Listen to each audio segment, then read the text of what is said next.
Hello YouTube. Today I want to take the opportunity to talk you through the Ruger LCP II.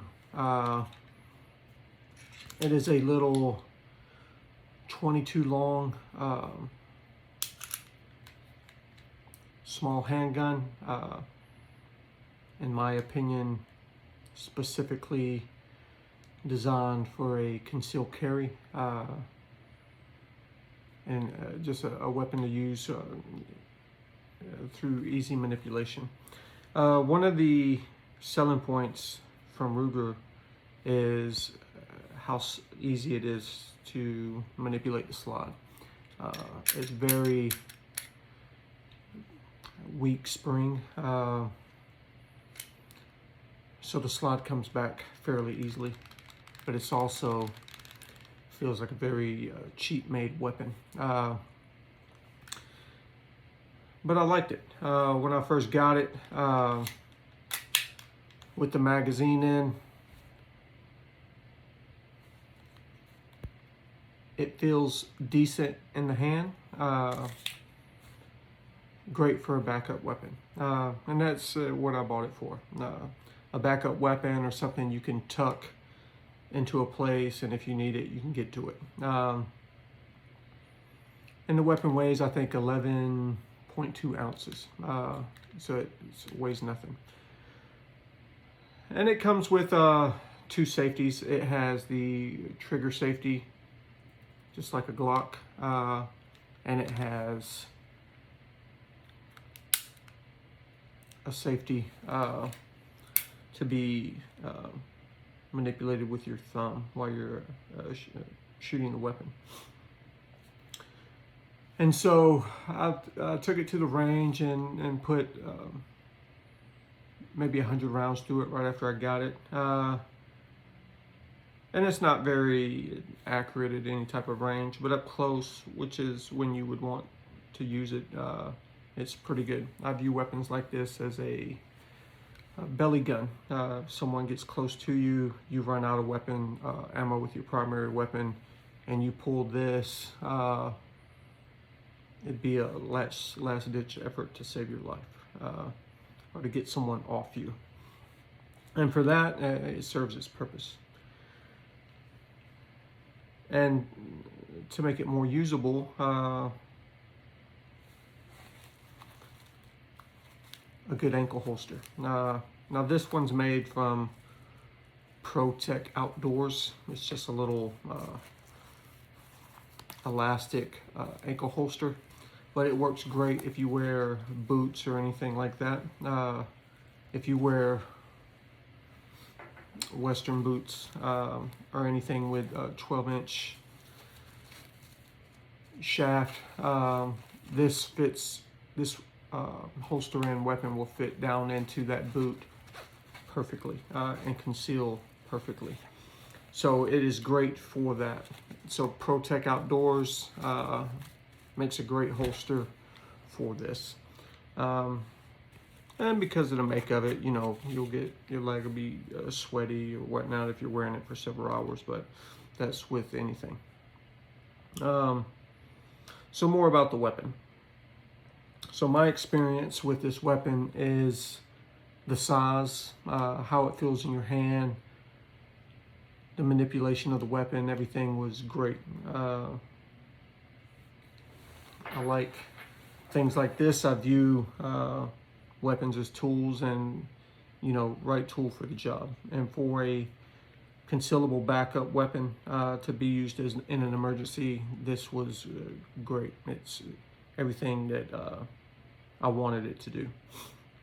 And it has a 10-in-1 capacity, so it shoots a 22 long rifle, and so 10 in the mag, 1 in the chamber. 11 rounds is great also for a weapon this size.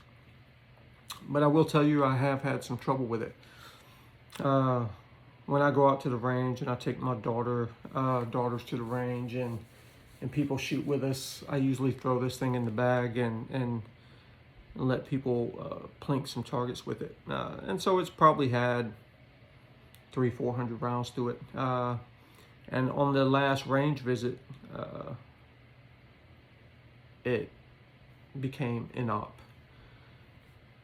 Shooting the weapon, and then all of a sudden you couldn't get a trigger pull. So I did a field expedient breakdown of the weapon on the range. All you do is remove this pin, it comes apart, and couldn't see anything that appeared to be broken, so I assumed that it was the trigger assembly or the hammer spring. And took it home, tinkered around with it, and got it to where the trigger would pull, but it had a very, very hard trigger pull.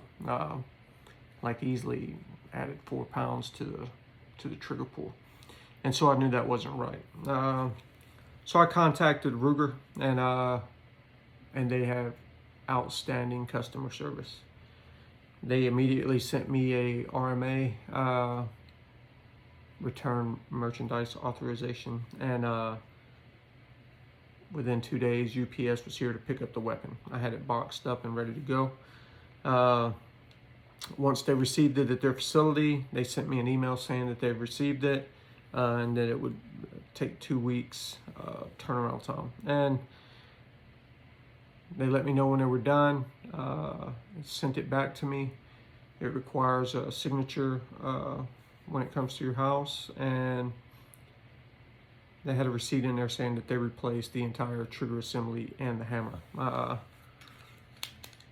And now it feels great again. I haven't taken it back out to the range since then, but they said on the receipt that they put 30 rounds through the weapon after they did the repairs, and it shot flawlessly for them. So I won't carry it again until I take it back out to the range and shoot it again. But I did want to make this video to make people aware that this Ruger LCP II, within a few hundred rounds, had a mechanical failure in the trigger and the hammer, both. And it wasn't any rough usage. It was just picking it up off a table, shooting it, and putting it down, and it had a failure. So take that into account if you are planning on using this weapon as a primary weapon for your wife to stick in her purse, keep in the car, that this weapon had a mechanical failure. Things like that are important to me, and should be important to everyone, because in the event that you use a weapon, if you're a law-abiding citizen,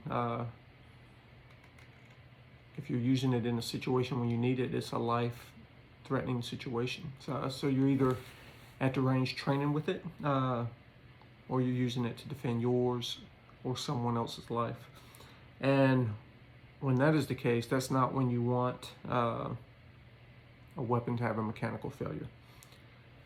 And I compare all weapons, handguns, to Glocks, because I've ran Glocks for over 20 years and I've never had a mechanical failure of a Glock. And they're very simply made weapons, and no matter what you do to them, they will fire. But this, on the other hand, a few hundred rounds and it failed. And it's not a cheap little weapon. Rugers are not cheap. I think this was $360 for this little 22. So you're paying pretty decent money for a weapon this small and of this type. And to have a mechanical failure is huge, huge. And on the other hand, depending on how you view that, Ruger's customer service is amazing, outstanding.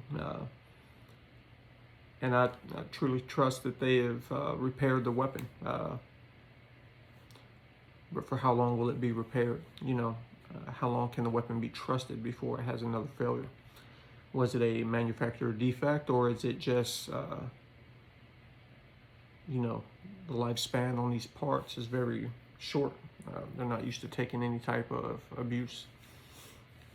So all things to consider. And I don't have the answers to all those questions. I can just give you my opinion based on the weapon that I own, shot, had malfunction, and repaired. But yeah, take that as you will. And if it was up to me, because of that failure, I would recommend that you not purchase a Ruger LCP II,